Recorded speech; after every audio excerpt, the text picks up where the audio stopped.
ओम शांति।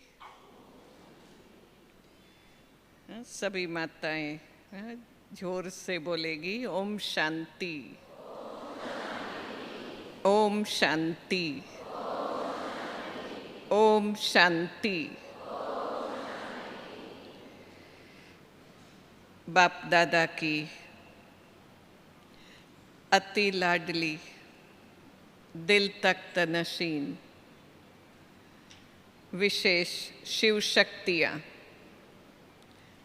जिन्हों को बाबा ने नई दुनिया के लिए निमित्त बनाया है, जिन्हों को वंदे मातरम कहकर बुलाया है। और ऐसे भी ये जून मास मम्मा का मास है। मम्मा की कई बातें आज तक सुनी भी है, अंदर ही अंदर चिंतन भी करते होंगे, सुमिरन करते होंगे, क्योंकि मम्मा नंबर 1 गई। कैसे गई वो सब सुना है, लेकिन ऐसी मम्मा की यादगार जो मास है, उसमें आप सब यहाँ बट्टी करने के लिए पहुँचे हैं। अति हर्ष की बात है। आप सबको भी बहुत खुशी होती होगी कि मम्मा के लिए जब बाबा ने भी कहा था, मम्मा ने जब शरीर छोड़ा, हम समझ सकते हैं कि जिन्होंने इतनी पालना दी, मम्मा की पालना लेकर के बहुत आगे बढ़े। छोटी से छोटी बात भी मम्मा सिखाती थी। सालों तक जिनके साथ रहे, जब मम्मा ने शरीर छोड़ा तो स्वाभाविक है थोड़ा कुछ कईयों को अंदर से दुख की महसूसता भी होती थी। तब बाबा ने एकदम सबके माइंड को चेंज कर दिया, एक ही बात सुनाकर। वो कौन सी बात सुनाई थी कि देखो मम्मा मेरे से भी पहले संपूर्ण बन गई। इस बात को सुन करके क्या होगा? खुशी होगी, दुख गायब हो गया। सबके अंदर संकल्पों का परिवर्तन हो गया।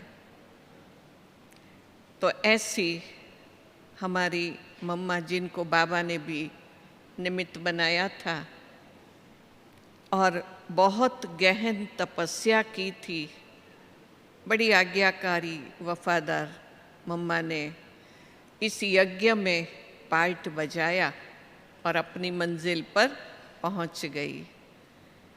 आप सब बट्टी के लिए खास बाबा के इस स्थान पर अपने ही घर में पहुँचे हैं। आज पहली बार शुरुआत में मिलते, इसीलिए ऐसे ही कहेंगे कि सबका बहुत ही दिल से स्वागत है, स्वागत है, स्वागत है। कौन सा स्थान है, ये बात हम अपने अपने स्थानों पर भी कर सकते हैं, सुन सकते हैं, योग भी लगा सकते, लेकिन हम कहाँ पहुँचे हैं, कौन सी भूमि पर पहुँचे हैं? ऐसे ही कहेंगे कि ये है वरदानी भूमि। बाबा के वरदानों से संपन्न है। अनगिनत वरदान बाबा ने स्वयं महावाक्य इस भूमि पर उच्चारण किए हैं। इसलिए इस भूमि में भगवान के वाइब्रेशंस बहुत ही अच्छी तरफ फैले हुए हैं। कितने सालों से बाबा यहाँ शांतिवन में भी आकर बच्चों को पढ़ाते हैं। ऊपर तो पढ़ाया ही, वो तो है ही विशेष भूमि, लेकिन इस भूमि पर भी 20 साल करीब हो गए। यहाँ भी बाबा ने अनेक वरदान दिए हैं, जिस कारण आप सब अनुभव करते होंगे कि इस भूमि पर आते ही हमारा योग सहज लग जाता है। कोई मेहनत नहीं करनी पड़ेगी, कोई भी बात को धारण करने में भी मेहनत नहीं लगेगी। चाहे उठना है, चाहे योग लगाना है, किसी गुण को धारण करना है, व्यर्थ से मुक्त होना है, कोई मेहनत नहीं। अनुभव करते हैं इन सभी।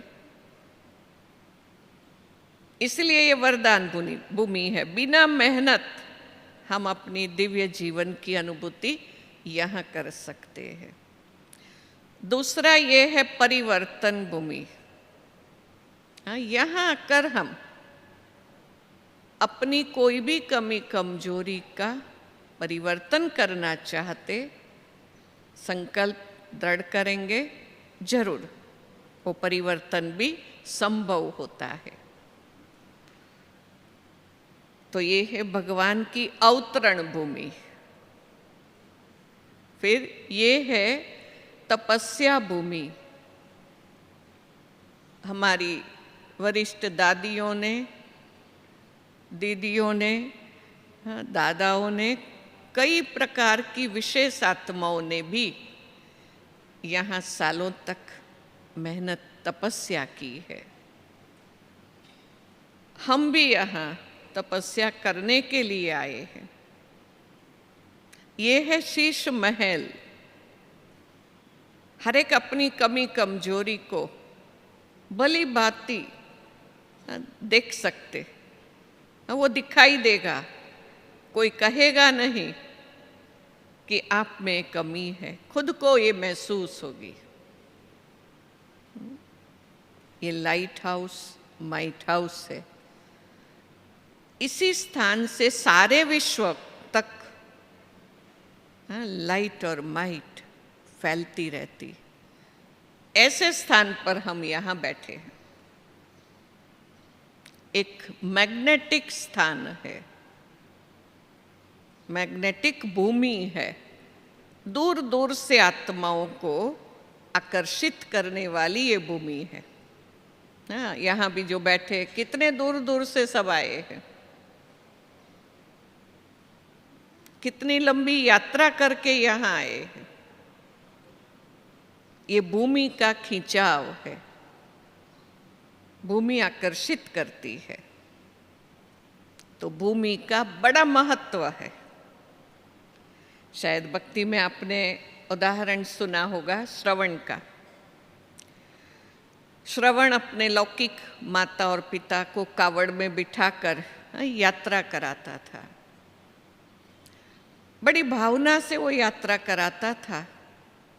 लेकिन एक स्थान पर जब वो पहुंचा, वहाँ उसको ये संकल्प आया कि मैं ये जो मेहनत कर रहा हूँ उसका फल मुझे मिलना चाहिए। थोड़ा आगे गया तो उसको फिर संकल्प आया कि ये मैंने क्या सोचा, ऐसा नहीं सोचना चाहिए, ऐसा संकल्प मुझे नहीं आना चाहिए। तो वो भूमि से वो हटा, दूर गया, तो उसका सोच बदल गया। वो वापस गया और वहाँ से थोड़ी मिट्टी उठा कर ले आया। फिर जहाँ उसका संकल्प चेंज हुआ, वहाँ उसने रखा उस मिट्टी को। फिर उस मिट्टी पर वो खड़ा हुआ। फिर से उसको वही संकल्प आया। तो फिर क्या सिद्ध हुआ कि हर भूमि का अपना अपना महत्व होता है। क्योंकि भूमि के कण कण में वहाँ रहने वालों के वाइब्रेशंस समाये हुए होते हैं। इसीलिए महत्व बताया कि ये किस भूमि पर हम बैठे हैं। परिवर्तन भूमि पर बैठे हैं। हमारे भी कोई नेगेटिव कमज़ोर संकल्प होंगे, वो भी यहाँ आकर अपने आप चेंज होते हैं। तो भट्ठी करने आए हैं, सबको पता है भट्ठी माना ही, क्या कहेंगे, भट्ठी माना ही तपना, परिवर्तन होना। कोई भी चीज भट्ठी अग्नि में डालते हैं तो उसका रंग रूप गुण बदल जाता है। कहते हैं ईंट को भट्ठी में पकाते हैं, उसका रंग रूप बदल जाता, गुण परिपक्व हो जाती, फिर मकान के निर्माण में हम उसको यूज कर सकते। अगर कच्ची ईंटें कोई ट्रक में आ गई तो क्या करेंगे, वापस भेजेंगे कि ये तो काम में नहीं आएगी, हमारा मकान कमजोर रहेगा, हमको पक्की चाहिए। बाबा भी समय प्रति समय या हर वर्ष अलग अलग ग्रुपों की भट्ठी क्यों रखते हैं? हाँ, बाबा को भी कैसी ईंटें चाहिए? हाँ, पक्की चाहिए। पक्की ईंटें नई दुनिया के निर्माण में यूज होगी। तो हम नई दुनिया के इमारत की एक एक ईंट है, अच्छी तरह वो पक्की हुई होनी चाहिए।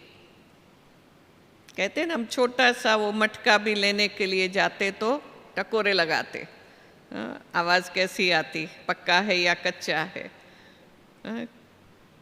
ऐसे बाबा भी तो हमें नई दुनिया के लिए तैयार कर रहा है, वहाँ ले जाना है, तो वो भी तो देखेगा हम कितने पक्के हैं। लेकिन फिर जब देखने के लिए कोई ना कोई बातें आती है तो हम क्या सोचते, ऐसा क्यों, संशय उठाएंगे, भक्ति छोड़ी इसीलिए तो ये परिस्थितियां नहीं आई, फलाना किया इसलिए तो ये नहीं हुआ, तो जैसे संशय आने लगता। लेकिन बाबा क्या कहते, सोचो कि ये परीक्षाएं हमें परिपक्व बनाएगी, अनुभवी बनाएगी। हम कहाँ तक पहुँचे हैं उसका मापदंड वही तो परिस्थितियाँ हैं, परीक्षाएं हैं। स्टूडेंट जब तक पढ़ता है तब तक उसे परीक्षा देनी ही होती है। जैसे पास होता वो आगे के स्टैंडर्ड में जाता रहता है। कोई कितना भी पढ़े लेकिन परीक्षा न दे, सर्टिफिकेट मिलेगा? नहीं मिलेगा। और बिना सर्टिफिकेट क्या प्रूफ है, क्या पढ़ा है, कितना पढ़ा है? इसलिए हमारी ये भी परीक्षाएं हैं जो हमें परिपक्व बनाती है। और भट्ठी में हम ऐसे पक्के होते जो कोई भी बात आए तो भी हम फेल नहीं होंगे, हम हिलेंगे नहीं, हम डरेंगे नहीं, हम गिरेंगे नहीं। ऐसी परिपक्वता आती। कोयले को भी अग्नि में डालते हैं तो क्या होता, उसका रूप रंग गुण बदल जाता।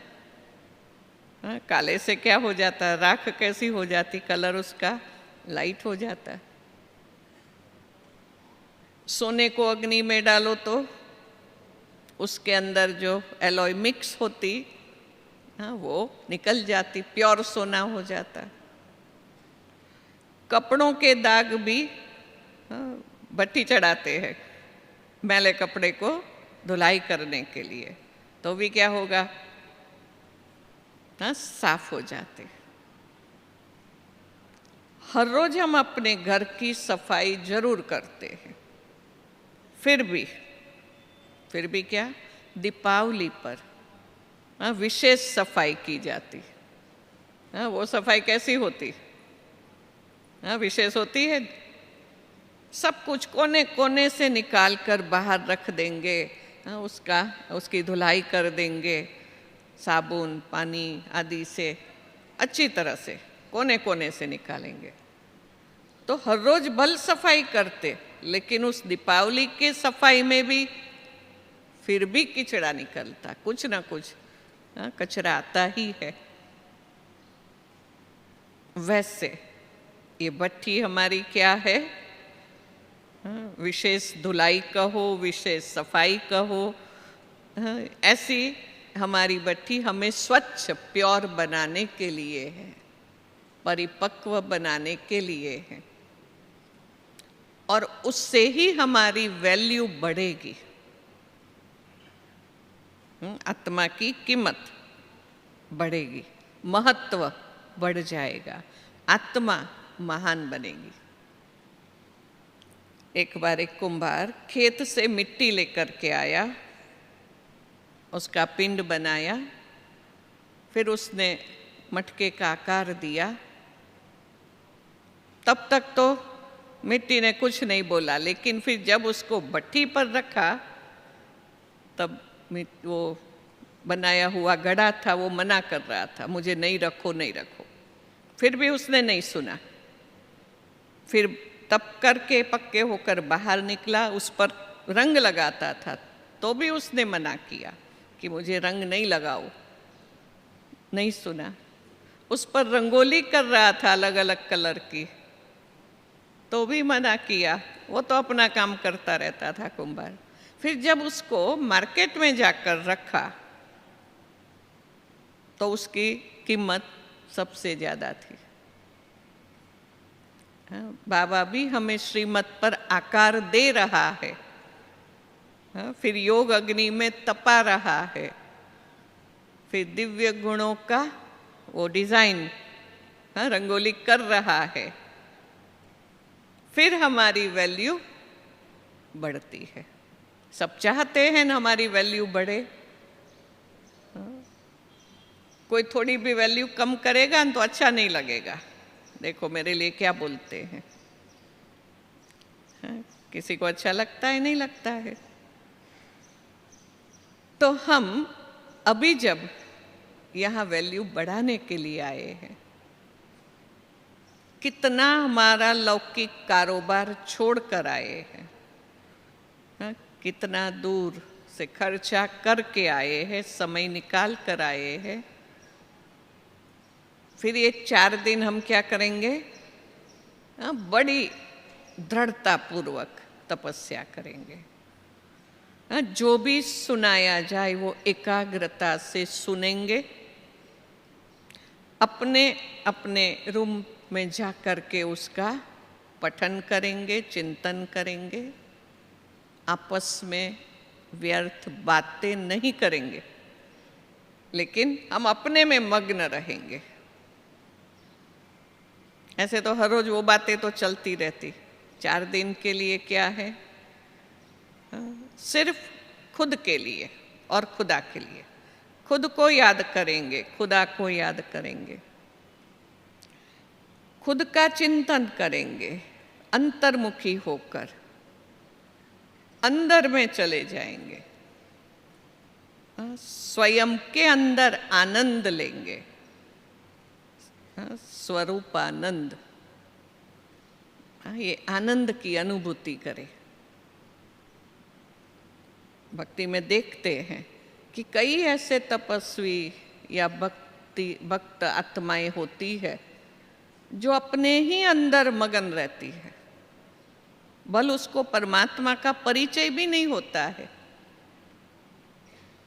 लेकिन स्वरूप चिंतन में वो मग्न रहते, इतना रस आता है उनको, उतना उसमें डूबा हुआ रहता है। एक बार शंकर और पार्वती ने ऊपर से देखा, भक्ति की बात है, कि एक बहुत गरीब भगत था। पार्वती को थोड़ी दया आई, रहम आया, उसने शंकर जी को कहा कि आप देखो अपना भक्त कितना दुखी है या गरीब है, उसको कुछ मदद देनी चाहिए। शंकर जी ने कहा उसको मदद नहीं चाहिए। बोला ऐसे थोड़ी ही हो सकता है, आप मदद करके तो देखो। दोनों जाते हैं, उसके झोपड़ी के दरवाजे पर खड़े रहते हैं। वो उस समय अपने चूल्हे में रोटी पकाता था, ऐसे उल्टा बैठा हुआ था, उसको पता नहीं कि वो आए हैं, लेकिन थोड़ी कुछ आवाज़ की, लेकिन फिर भी उसने देखा नहीं कौन आया है। फिर पार्वती जी ने बोला कि देखो भक्ता, आपके दरवाजे पर कौन आया है, तो भी नहीं देखा। फिर कहा कि देखो शंकर जी पधारे हैं, तो भी नहीं देखा। आपको कुछ देने के लिए आए हैं, नो इंटरेस्ट। फिर कहा आपको कुछ चाहिए मेरे से, उस भक्त ने कहा। तो शंकर जी ने कहा मुझे आप जो पकाते हो रोटी, वो रोटी का टुकड़ा चाहिए। तो उसने रोटी में से काट के टुकड़ा ऐसे करके दिया, ऐसे भी नहीं देखा। ले लो। क्यों? एक ही बात थी, वो अपने में ही मगन था। बल बाबा हमें ये नहीं कहते हैं कि आप ऐसे मगन हो कि परमात्मा की परवाह नहीं करो। हमें तो और ही एक सोर्स मिला हुआ है, शक्ति का सोर्स, और अच्छी बात है। उसको तो पता नहीं था, लेकिन इतना वो अपने में मस्त रहता था, उसको बड़ी आनंद आती थी। तो कहने का भाव कि इस भट्ठी के दौरान हम भी अपने अंदर में समा जाए, खो जाए, खुद का इतना चिंतन करने लगे। देखो बाबा कितना अच्छा अनुभव कराएगा, कितनी एकाग्रता आ जाएगी, परम शांति, परम आनंद की अनुभूति होती रहेगी। और ये अनुभव करने के लिए विशेष समय तो बाबा ने बताया है, दिन भर में तो हम अटेंशन रखेंगे, लेकिन अमृत वेला। कई अनुभव सुनाते, घर में हम नहीं उठते हैं, यहाँ उठ जाते। वो शिविरार्थी नए नए होते हैं, वहाँ से हमको कहने में थोड़ी हिचक होती है कि 4 बजे उठकर योग में जाना। सोचेंगे जाएंगे, यो डर जाएंगे, या जाएंगे तो सोएंगे, इससे तो हम नहीं कहे, बल जब उठो तब जाना, 6:30 की शिविर जरूर करना। तो उसमें थोड़ा लूज, स्ट्रिक्ट नहीं बोलते हैं, लेकिन फिर भी वो आकर के अनुभव सुनाते कि हम तो 4 बजे उठ करके जाते थे। यहाँ नहीं उठते, लेकिन यहाँ उठ जाते बाबा के घर में। तो जो आगे सुना है, यहाँ का वातावरण हमें मदद देता है। और अमृत वेले के समय में बाबा ने तो हमें स्पेशल टाइम दिया हुआ है, सारे खजाने खुले करके रखे हैं, जो चाहिए सो, जितना चाहिए सो लो। हाँ, कोई लॉक नहीं है, ऐसे कहते हैं।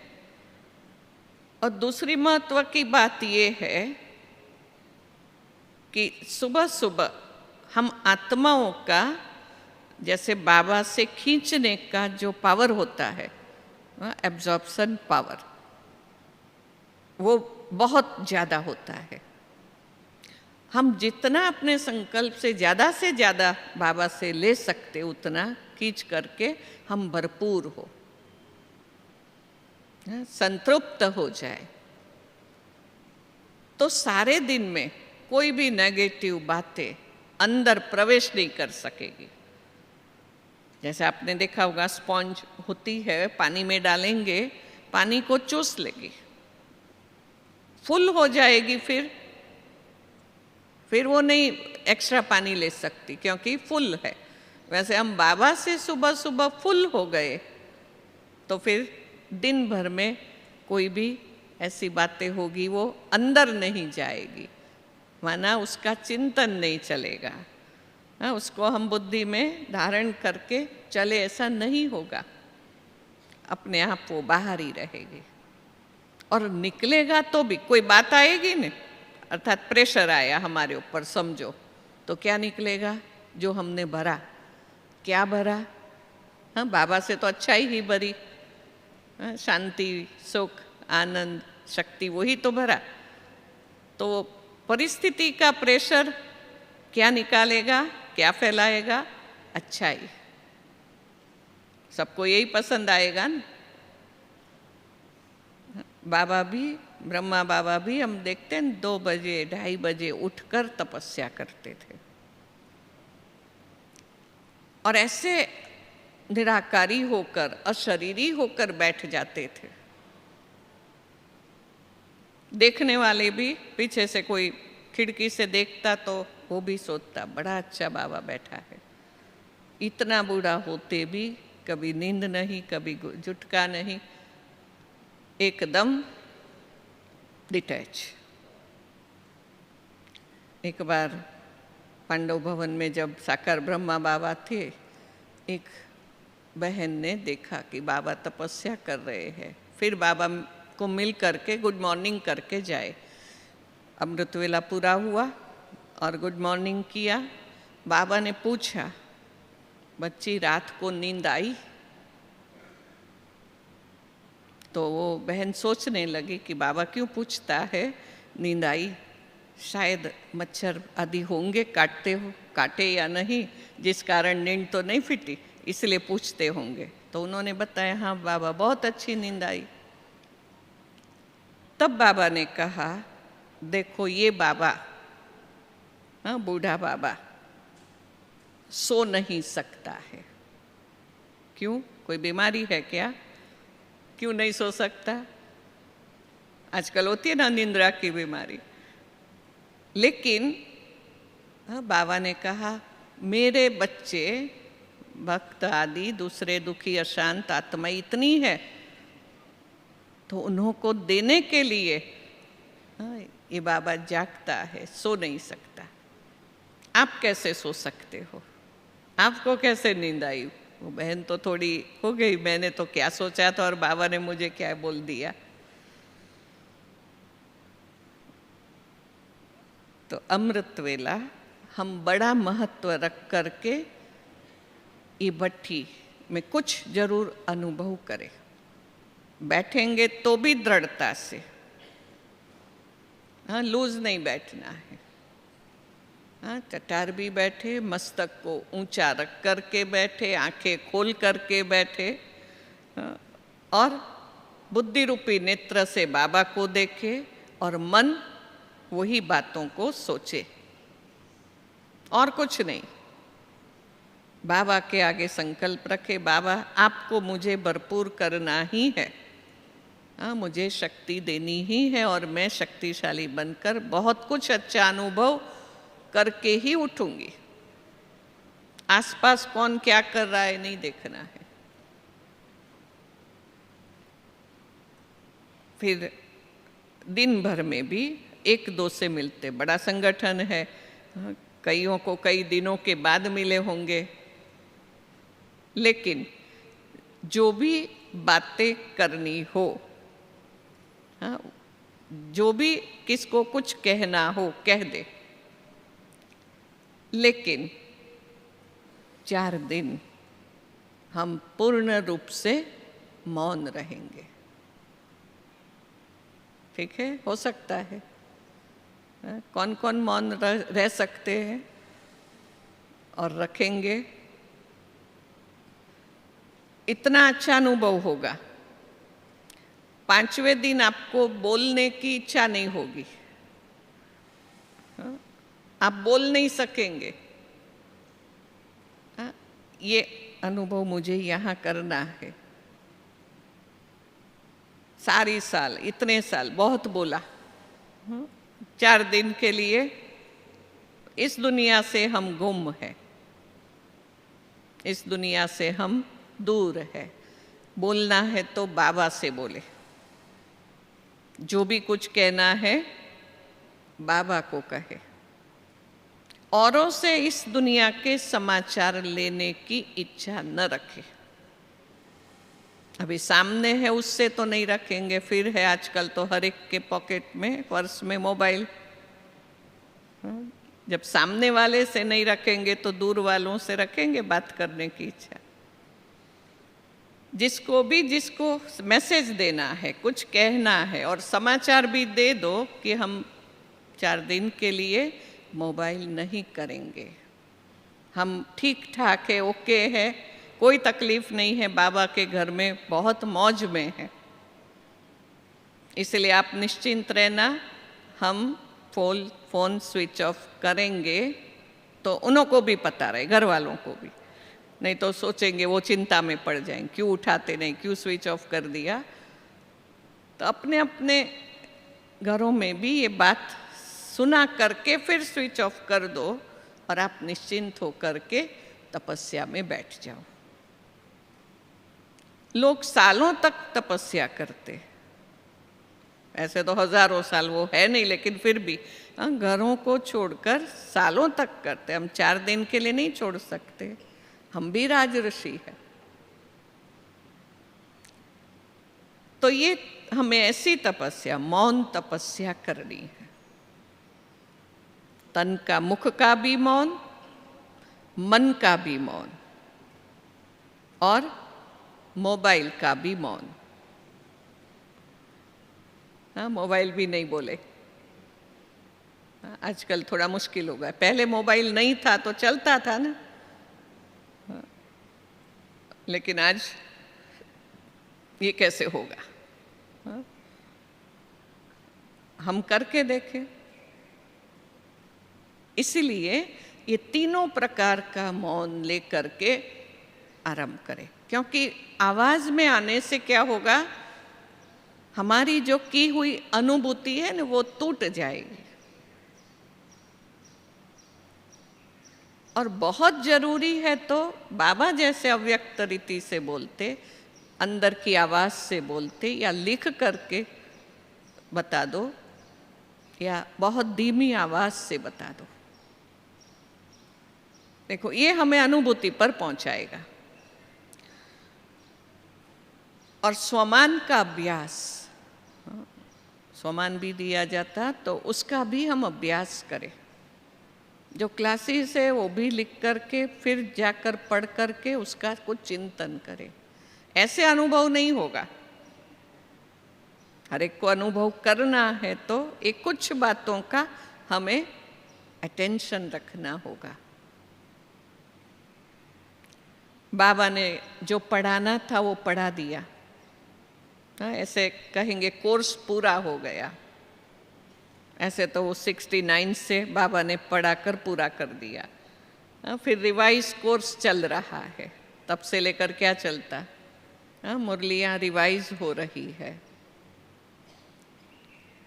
रिवाइज के बाद रियलाइजेशन कोर्स चल रहा है। और जब तक रियलाइजेशन नहीं करेंगे तब तक जो चौथा कोर्स है, कौन सा है पता है? चौथा कोर्स लिबरेशन कोर्स। नेगेटिव, व्यर्थ, कमजोर बातों से हम लिबरेट, मुक्त हो जाए। ये सारी बातें हमें बांध कर रखती है, उड़ने नहीं देती। तो अभी तो हमें सब कुछ समेट करके परमात्मा की याद में समा कर रहना है। ये समय चल रहा है, फैलाने का नहीं है, विस्तार में जाने का समय नहीं है। अब तक जो विस्तार किया है वो सब कुछ समेट ले, और यहाँ आए हैं तो समेट करके ही अभी समा जाए। जीवन मुक्ति का अनुभव यहाँ हमें करना है, और अपने अपने स्थानों पर भी यहाँ अनुभव करेंगे तो फिर वहाँ जाकर वो अनुभव में जाना सहज होगा, क्योंकि खुद ने अनुभव किया है। सुना हुआ है उसमें जाना मुश्किल लगेगा, लेकिन खुद ने अनुभव जो किया है उस अनुभव में दोबारा जाना सहज हो जाएगा। इसलिए यहाँ 4 दिन की मेहनत जरूर करें। तो ये चारों कोर्स हम करते चले, उसको पास करना है। और उसके लिए जो कहते हैं ना, हम संगम युग में चल रहे, परिचय में पूछा जाता कि कितने समय से ज्ञान में चलते हो, तो हम क्या कहते, अभी का ग्रुप है 3 से 15 साल से चलने वाली माताओं का ये ग्रुप है, कोई पुराने भी होंगे, लेकिन हम इतने साल से चल रहे हैं। भक्ति में ऐसे नहीं कहेंगे कि हम इतने साल से भक्ति कर रहे हैं, चल या कर रहे हैं ऐसे कहेंगे, चल रहे हैं वो नहीं कहेंगे। चलना माना एक एक स्टेप आगे बढ़ना। चलते हैं तो रास्ता भी आएगा, साइड सीन भी आएगी, अवरोध आएंगे, सब कुछ आएगा, लेकिन फिर क्या कहते कि ज्ञान में चलना मासी का घर नहीं है। हाँ, ऐसे कहेंगे, क्योंकि बहुत अवरोध आते हैं तो थोड़ी मेहनत पड़ती, तो ऐसे कहते हैं। तो ज्ञान में चलना मासी का घर नहीं है, विरोध के प्रवाह में जाना है। वो जैसे उतर रहे हैं, हम उस साइड में जा रहे हैं, चढ़ रहे हैं, इसलिए थोड़ी सामना बहुत करना पड़ता है, तो ऐसे भी बोलते हैं। एक है चढ़ना कि चल रहे हैं ज्ञान में, दूसरा कहेंगे, प्रश्न ये पूछेंगे कि ज्ञान आप में कितने समय से चल रहा है, आपकी बुद्धि में ज्ञान कितने समय से चल रहा है। तो थोड़ा खड़ा रहेंगे और सोचेंगे। तो ज्ञान चलाना, कोई बात आती है तो हम ज्ञान बुद्धि में जो है वो चलाते हैं, वो याद करते हैं कि बाबा ने इसके लिए क्या कहा, इस पेपर में पास होना है तो क्या कहा। तो वो ज्ञान की शक्ति से हम चल रहे हैं, ज्ञान हमारे में चला रहा है और हम आगे बढ़ रहे हैं। लेकिन तीसरी बात है, वो सहज लगती कि बाबा हमें चला रहा है। कितनों को ये अनुभव होता कि बाबा हमें चला रहा है, हम मेहनत नहीं कर रहे हैं, बाबा के वरदानों से जैसे चल रहे हैं। अच्छा तो वो लगता है, लेकिन चलते चलते फिर क्या है, वहां तक पहुंचे, अभी चढ़ाव आएगा। संगम युग चढ़ती कला का युग है, तो हमें ऊपर चढ़ना है। जैसे स्थिति में हम ऊपर जा रहे हैं, एक स्टेप चढ़े, दूसरा चढ़े, तीसरा चढ़े, ऐसे करके स्टेप चढ़ रहे हैं, तो चढ़ती कला में है। अभी चढ़ती कला वाले, उसकी निशानी क्या होगी, वो पीछे मुड़कर नहीं देखता। ऊपर चढ़ा, पीछे देखा तो क्या होगा, गिर भी सकता है। इसलिए पीछे जो देह दे के, संबंध दे के पदार्थ जो छोड़कर उससे निकल कर चढ़ रहे हैं, उसकी ओर नहीं देखता, बीती हुई बातों को नहीं सोचता, तभी वो चढ़ती कला में जा सकता।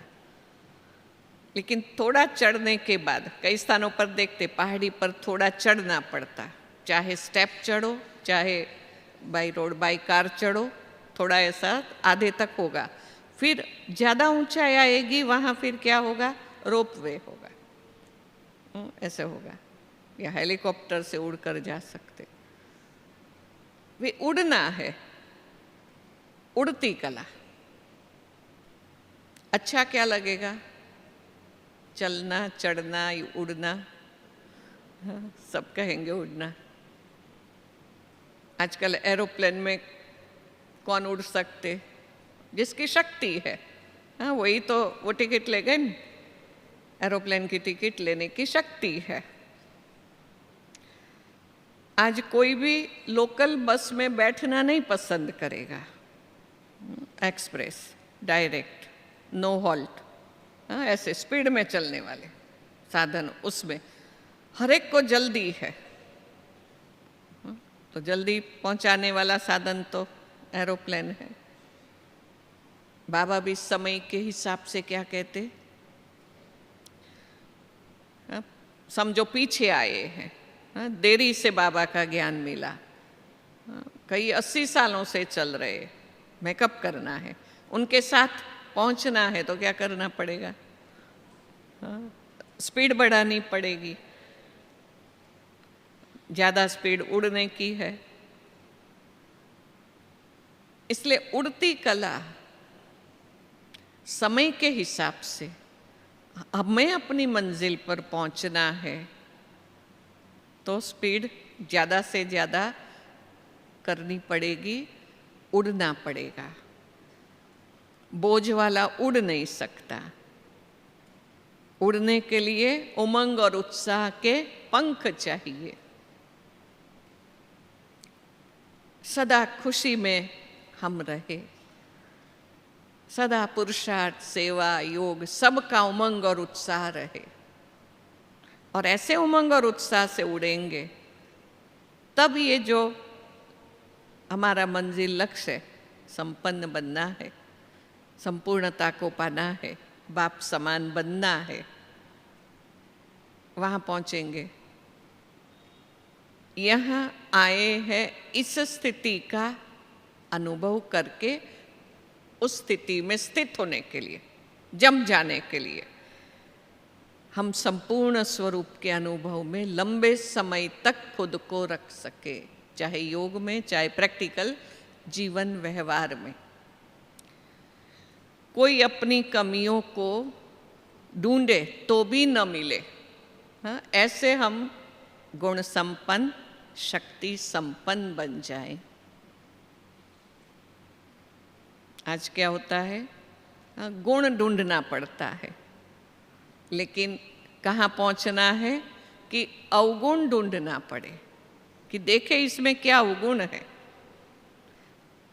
न सिर्फ खुद उड़े, न सिर्फ खुद चले, देखना है हम तो चल रहे हैं, कितनों को साथ में चलाया। हम तो उड़ रहे हैं, कितनों को हमारे साथ उड़ाया। वो भी लाइट होकर उड़ते रहे, हल्के होकर वो भी उड़े।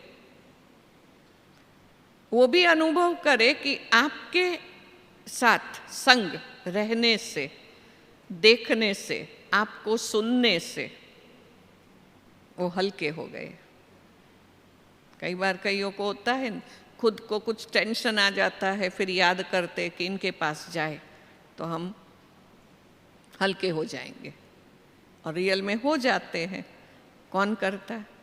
हाँ, बाबा का ज्ञान, बाबा की शक्ति, क्योंकि वो बाबा ने हमें दी है जो हम औरों को देते हैं। तो बाबा समान, हाँ, रहम दिल जब तक नहीं बनेंगे तब तक औरों को दे नहीं सकेंगे।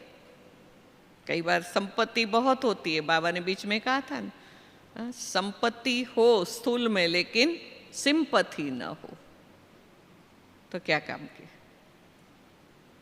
तो और दुखी अशांत आत्माओं के लिए हमारे अंदर सहानुभूति, सिंपथी वो भी होनी चाहिए, तब हम उन्हों की सेवा कर सकेंगे।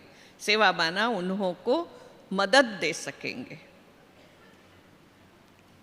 आने वाले समय में और भी आत्माएं कमजोर होगी, अपने आप कुछ नहीं कहेगी, हाँ, क्या सोचेगी, आप कर दो, हमारे में शक्ति नहीं है, हमारे पास समय नहीं है 7 दिन का कोर्स लेने का भी, हाँ, जो भी करना है आप कर दो, हमें शक्ति आप दे दो, हमारा काम आप कर दो, ऐसे कहेंगे।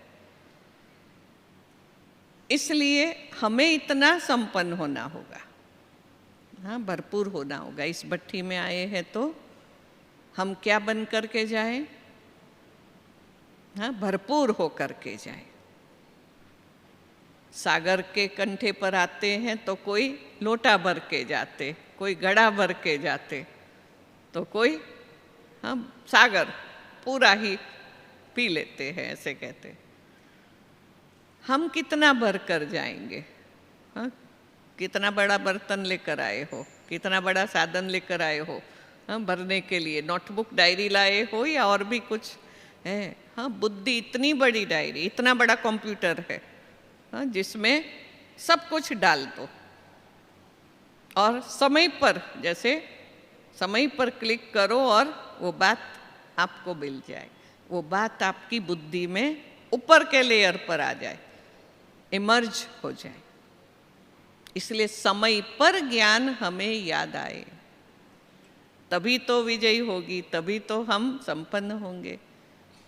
इसलिए दिन भर में कोई विकर्म न हो, दिन भर में हमें कभी भी किसी भी बात से फेल न हो। छोटे मोटे सभी पेपर्स में हमें पास जरूर होना है। पास होने के लिए तो बाबा ने कहा था 3 शब्द, 3 अर्थ याद रखो। कौन से? फेल नहीं होना है, पास होना है, बाबा के पास रहना है, और पास ऑन, बीती सो बीती, बीत गया, पास हो गया। और हुआ ही पड़ा है क्या? विजय, सफलता।